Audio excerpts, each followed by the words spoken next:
So everybody, very jolly video today. I'm going to be explaining to you why I think the Conservative MPs of the past, 15 years, whatever, since 2010, and the Labour MPs who are currently in charge should all be thrown in jail. So obviously, this is going to be very positive and uplifting. And I'm not being satirical here. This is, obviously, of course, it's a positive topic. Let's talk about throwing MPs in jail who hate us. So basically, I'm just gonna break it down to you very, very simply. Okay, so let's say Tony Blair, 1997, he takes power in Britain, and he makes it his mission to increase mass migration. We're gonna get mass migration from non-EU countries. Fast forward 27 years. Let's just look at this, okay?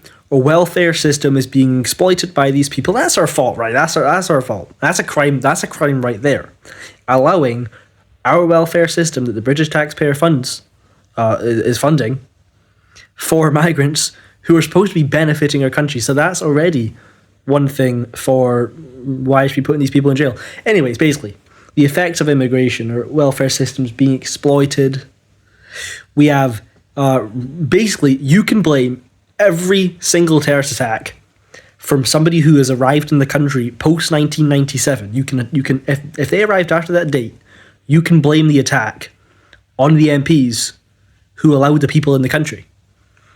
Because if you allow 1 million people in the country when there should only really be 10,000 and, 5 of them go and kill someone, well, guess what? If you cut it down to 10,000, there's a good chance that each one of those people who killed that person wouldn't have been here.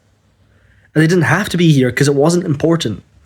If there was some sort of grand benefit to mass immigration, we needed it. Britain was going to just go ablaze, go in fire, disappear, unless we import 10 million foreigners. And then out of those 10 million, some of them perhaps committed heinous crimes. Well, okay, you did what you had to do, but there's a difference of simply there's no benefits, we didn't need it, it was unnecessary, in saying, yep, that's good. You don't need to know about it. You don't need a national inquiry. You don't need to know anything. We're going to call you this name. We're going to call you that mean word. We're going to put you in jail.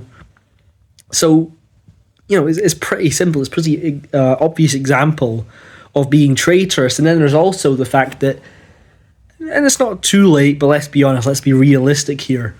If you are looking at the recent rape gang scandal and you're seeing the evidence. You're looking at the evidence, you're unbiased, you're simply looking at the facts, and you realise who is disproportionately committing those crimes. And you look at the main countries of those people, or if you look at the so-called crime league table, and you can see the countries in which crime is, in which is people that are then coming here, which one of them are committing the most crimes. Albanians, 201,000 are being arrested, and that's despite only 7% of reported crimes resulting in an arrest. So we can guess that actually about half of them are criminals. And then you've got Afghanistan, all these other countries. If you don't at least look at the top 10 in that list and go, okay, it's not working. Because again, immigration is supposed to benefit the host country and nobody else. We're not people pleasers. This is a country. We're not people pleasers. We are a sovereign nation who is here to benefit our people and ourselves. So if you look at these 10 countries, you go, okay, well, there's literally no benefit. They're just committing crime. Far more times above than native British people are committing said crimes. It's pretty simple, and any sensible, any decent person would look at those top 10 countries and simply say, okay, we're going to ban migration from that country, we're going to ban immigration from that country, ban it from that country, and so on. Or if there's a country in which people are, becoming terrorists from, we see that something like 86% of prescribed terrorist groups are Islamist, and then you're looking at radical Islamist countries and saying, yeah, we'll just keep taking those people, again, for no net positive benefit for the British people. So there's no excuse, there's no reason. It's simply just, well, he wanted to come, so I suppose we should let him. And then you let 100,000 and one of them go and do the Manchester bombing or something like that. Oh, sorry guys, don't look back in anger, am I right? So basically what I'm saying is that immigration, first of all, wasn't necessary. We didn't need it. We could have been just fine without it. especially mass immigration. Second of all, there's been no positive effects, no benefits to anybody's life. 3, there's been negative effects. Tens and tens of thousands of women and girls raped, many people killed, like men as well.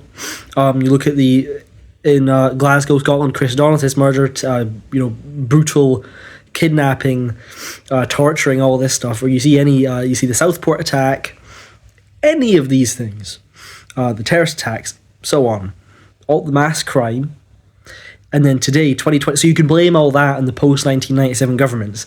And you look today, and they then say, actually, we're going to block a vote, we're going to say no to a national inquiry into rape gangs. You've then done that as well. And said, no. All those past politicians, they were right, and they don't need accountability. So they're then excusing, they're failing to prosecute or failing to shine light on what I would call, and what many others would call, a crime.